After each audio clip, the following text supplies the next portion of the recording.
हामी मङ्गोलियन होइन, हामी मङ्गोल भन्ने ठाउँबाट हस्तान्तरण भएर आएका होइनौँ र हाम्रो पुर्खा आदिम कालदेखि यही भूमिलाई चाहिँ नै सिञ्चित गर्दै हामीसम्म भूमिपुत्र हो तपाईँ, भूमिपुत्र हौँ। र एमएनओ मङ्गोलले भन्दै गरेको अब यी कुराहरू चाहिँ कतिपय कुराहरू छेत्री बाहुन लखट्नुपर्छ दुनियाँ यो चाहिँ भन्दै गर्दा हिन्दूलाई बरु हिन्दू हुनुभन्दा क्रिस्चियन हुनु राम्रो भन्ने कुरा पनि मैले सुन्दैछु होइन।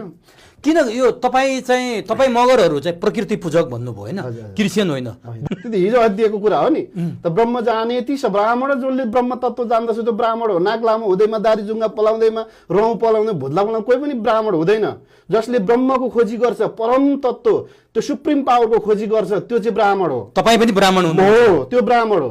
क्षत्रिय जो नीतिको पछाडि हिँड्छ, जो चाहिँ नीति नियमको पछाडि हुन्छ, त्यो जसले राज्य गर्छ, जसले क्षेत्र भनेको टेरिटोरी, त्यो भूभागमा रहेको जनतालाई सुशासनको प्रत्याभूति दिनलाई क्षेत्री भनिन्छ। शूद्र वैश्यलाई चाहिँ अब सुन्नु होला, वैश्य चाहिँ एउटा राज्य बन्छ, त्यो राज्यमा चाहिँ बन्द व्यापार मुद्रा स्फीतिदेखि मुद्रा सङ्कलन काम गर्नेलाई वैश्य भनियो।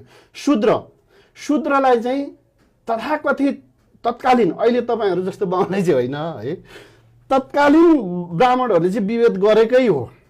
कुनै पनि वेदका कुनै पनि ऋचामा, वेद के अरे यो चाहिँ पुराणहरूका कुनै पनि ऋचामा पानी नचल्ने भन्ने छैन। वास्तवमा शूद्र भनेको सूत्रपात गर्ने अथवा इन्जिनियरको काम गर्ने अथवा सेवाभावले अगाडि जाने। जस्तो म नेपाल सरकारको सेवामा कार्यरत छु, म शूद्र हुँ। जातले होइन। यो ब्राह्मण, क्षेत्री, वैश्य र शूद्र जात होइन, यो पद हो। तर यो पदलाई चाहिँ तथाकथित ब्राह्मणवादले चाहिँ जातमा परिणत गर्यो। त्यसै कारणले ऋग्वेद, सामवेद, यजुर्वेद, अथर्ववेदमा आकाशदेखि पताल खोज्ने चाहिँ त्यस्ता चाहिँ वैज्ञानिक तथ्यहरू छन्।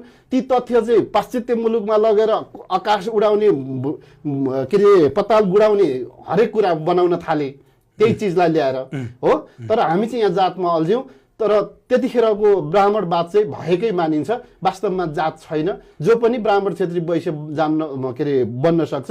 यसलाई भौतिक रूपमा अहिले आधुनिक रूपमा भन्ने हो भने जो ज्ञानको पछाडि हिँड्छ, जो पढ्ने लेख्ने ज्ञानको पछाडि हिँड्छ, त्यो ब्राह्मण हो। भने कसैको कोखमा जन्मिँदैनमा र कसैको वंशमा जन्मिँदैमा त्यो ब्राह्मण, क्षेत्री, वैश्य शूद्र होइन। त्यत्रो उता आएन, संस्कृत वेदमै भनिएको छ अथवा चाहिँ शास्त्रमै छ, जन्म न जायते शूद्र कर्मणे दिज उच्चते भन्छ हौ। प्रष्टै छ त, प्रष्टै छ नि। अनि आज 4 जात 36 वर्ण भनिएको छ नि, यो सत्य हो? यो वर्ण, यो 4 जातलाई त्यही त त्यो जात छ नि, 4 जात पद हो।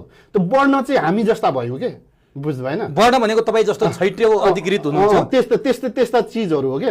त्यसकारण हाम्रो यो चाहिँ आदिवासी जनजाति अथवा मूलवासीहरूलाई चाहिँ मेरो के आग्रह हो भने, वास्तवमा हाम्रो धर्म, संस्कार, रीतिरिवाज, वेशभूषा, चाल चलन चाहिँ रिप्रेजेन्ट गर्छ भने कि किराँत सभ्यताले गर्छ कि चाहिँ हिन्दू सभ्यताले नै गर्छ। अघि तपाईँ आउनु भएको थियो नि, जस्तो यो हामी मानस खण्डका सृष्टि हौँ, सबै हामी सबै आदिवासी हो। अब मैले यसो भन्दै गर्दा उहाँहरूले यो ठ्याक्कै बाहुनले चाहिँ ठिक्क बनाएर त्यहाँ पुगेको भन्ने कुरा चाहिँ यो बाहुनको छोरो हुनुपर्छ, यो बाहुनले चाहिँ नै यसलाई अर्जापेर पठाएको भन्ने कुरा नै आउँछ।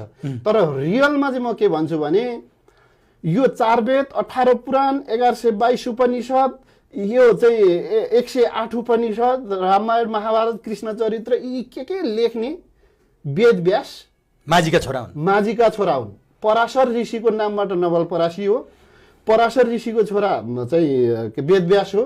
वेद व्यासको आमा मत्स्यगन्धा हुन्। मत्स्यगन्धा भनेको अहिले नारायणी नदीमा चाहिँ के अरे माछा मार्ने त्यही चौधरीहरू होलान् सायद, उनीहरू नै हुनुपर्छ, उनीहरूको पुर्खा नै त्यहाँ हो।